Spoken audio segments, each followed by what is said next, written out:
Hey Psych2Goers, welcome back to our channel. Supporters like you help us in our goal to spread awareness about mental health and psychology. You help us make psychology and mental health more accessible to everyone, so thank you for your support.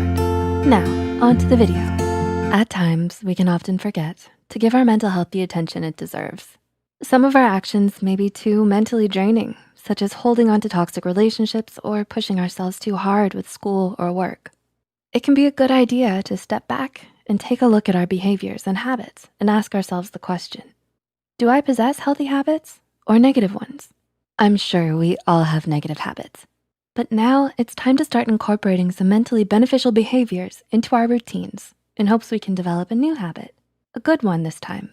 Here are 10 healthy habits that boost your emotional well-being. Number 1, perfecting your posture. Did you know that having an upright posture is not only seen as generally more attractive, but has emotionally positive effects as well? According to a study in the Journal of Behavior Therapy and Experimental Psychiatry, upright posture can have a positive effect and reduce fatigue. Are you slouching while you're watching this video? It's time to sit up straight. The preliminary study's conclusions suggested that adopting an upright posture may increase positive effect, reduce fatigue, and decrease self-focus in people with mild to moderate depression. Number 2, learn to acknowledge what you're feeling.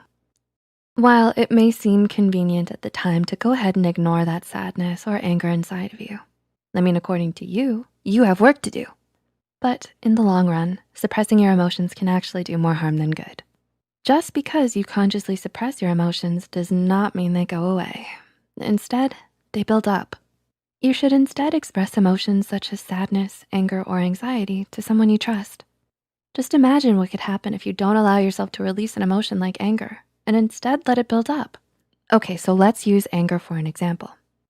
Anger has been linked to obesity, low self-esteem, migraines, drug and alcohol addiction, depression, sexual performance problems, increased heart attack risk, lower quality relationships, higher probability of abusing others emotionally and physically, or both, higher blood pressure, and stroke, says anger management coach, Dr. Schinnerer. Geez, that sounds like one of those over-the-top ads on TV. No thanks. It's time to express yourself. In a healthy way, of course. Anger can also lead to insomnia, anxiety, self-esteem issues, and mental or brain fog, to name a few more. And this is just anger. There are physical and mental problems that can arise from any suppression of emotion, it seems. Because when these emotions build up, they will eventually rise to the surface and likely explode out of you like a volcano. So what are we supposed to do about all of these feelings? Well, anger coach Schinnerer suggests one way to break this cycle, and that begins with mindfulness. One way to do this, he says, is by becoming more aware of when you're angry in the present moment, then looking at the emotion in a non-judgmental and curious way. So instead of beating yourself up, acknowledge how you're feeling and think about ways to cope. So try taking a break if you're feeling anger in a toxic situation and leave the room. Pretend your favorite pizza dish has just arrived and you need to pause your game. That is the treacherous game of anger. Level 5, volcano eruption of fury. Hey, I'm giving visuals here. Remember, this is just anger, but you can do this with all of your emotions. We can't always control what we feel, but we can control what actions we take once we're triggered. Feel your emotion at the moment. Acknowledge it. Express it in a calm way. Then let the emotion flow out of you, like an ocean breeze in the midsummer air. Yep, visuals help release your emotions in a healthy way, a cathartic way. Number 3, get enough sleep. It's time you got your daily Z's, or should I say nightly Z's. It's time you got your nightly Z's, my fellow Psych2Goers. I know you've been slacking.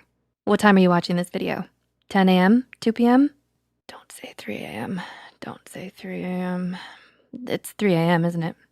The truth of it all is sleep is vital to your mental health and emotional well-being.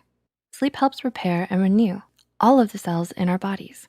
Every time we lay down on that pillow and go to our blissful dreams, we wash away any toxins that can build up throughout our day. With enough sleep, we can have quicker reflexes, more mental clarity, and simply feel better. So if you're watching this way past your bedtime, it's time to sleep after this video. Number 4, exercise regularly. Life can get hectic and busy, but that doesn't mean we should neglect our health. The benefits of exercise can start to present themselves if we fit in enough regular exercise each month. Our bodies release specific endorphins that relieve stress and boost our mood when we exercise. So it can be a valuable tool when you're feeling anxious or depressed. I know, it can feel difficult to even get out of bed when we're feeling sad or anxious about our day. But if you can find the will to push yourself, even literally just out of bed, that's a great step forward towards feeling better.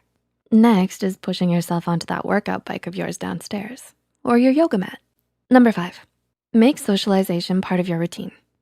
When we're distracted or busy, we can forget to socialize with the ones we love. Whether we have friends or not, it's best to get out there and practice a bit of socialization. According to the National Institute of Health, social connections might help protect health and lengthen life. Scientists are finding that our links to others can have powerful effects on our health, both emotionally and physically. So maybe volunteer at an organization you're passionate about. Call up your mom or long-lost friend. Join a community with individuals like you. You can even leave a comment below and socialize with fellow Psych2Goers. We're here to listen. Whatever you do, it's best to open up and express how you feel to someone, Psych2Goers included. Number 6, think before you act. Oh boy, how many of us have jumped up and blurted out the first thing we think of in excitement? Like that time my friend was telling me about the loss of her goldfish crackers and I blurted out, "Crackers? The cheesy one?" Just me? Yeah, she didn't have any crackers. I mean, not the snack at least. Let's not get them confused again.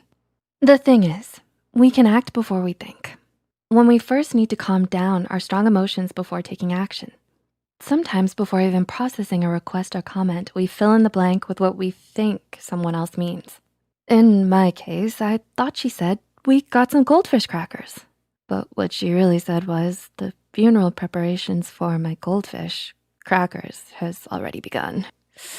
I get But often people can interpret something said with normalcy as something cruel intended due to our own negative feelings.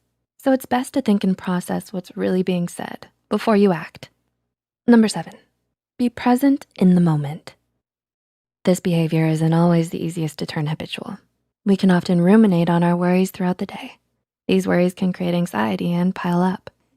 Instead, try focusing on one task at a time. If you find yourself struggling, try noticing the physical sensations around you, what you're smelling, tasting, hearing. This will help ground you back to reality and calm you down. Number 8, take a break and practice self-care. Congratulations. Watching this video is a part of practicing some self-care and relaxation. The calmness of learning habits to boost your emotional well-being. Are you feeling it now? It's important to take a break when life gets too busy or challenging and do something we love. If that's simply watching a few YouTube videos in quiet solitude, go right ahead. If it's taking a relaxing, warm bubble bath, get the water running because it's time for some you time. If you still feel like your days are too busy, you can simply try taking a moment to do some deep breathing and lower your heart rate. Deep breath in, deep breath out. Number 9, don't make social media a habit. As much as you like mindlessly scrolling and pressing the heart button on your friends' social media posts and posting photos of your food, stop it, you're making me hungry, and posting relatable memes all day, well, that one is pretty fun. But as much as you like spending your undue time on social media, it isn't always great for your mental health. I mean, think about it. You're hunched over and cramped, staring at a little tiny screen. Straight posture, everyone, straight posture. And not only that, but people often find themselves comparing themselves to photoshopped influencers with unrealistic lives. Plus, too much of one thing can tend to be bad and unproductive in this case. So it's best to not make social media a habit. Use it sparingly to post and browse memes every now and then. And I suppose with the memes, a good laugh never hurt anybody. Uh-oh, old habits die hard. Number 10, eat healthy. I know, I can't help it either sometimes. Sometimes I simply want a snack on, well, don't mention crackers. It's best to move on. But a healthy diet not only helps your brain, but your body as well. So take it easy on the snack food for now. And instead, recognize those delicious leafy greens and bright colored fruits will only add to your good mood. You can start by trying to include foods rich in omega-3 polyunsaturated fatty acids. Research has shown that these nutrients restore structural integrity to the brain cells necessary for cognitive function, and it can boost your mood. These nutrients are commonly found in nuts, flaxseed, and fish. Uh-oh, did somebody say fish? Do you mean goldfish? Speaking of fish, I'll be right back. Thanks for watching and learning more about mental health and psychology, Psych2Goers. Which habits will you enact? And which bad habits are you guilty of? Let us know in the comments. If you found this video helpful, don't forget to click the like button and share this video with a friend. Subscribe to Psych2Go and hit the notification bell for more content like this. And as always,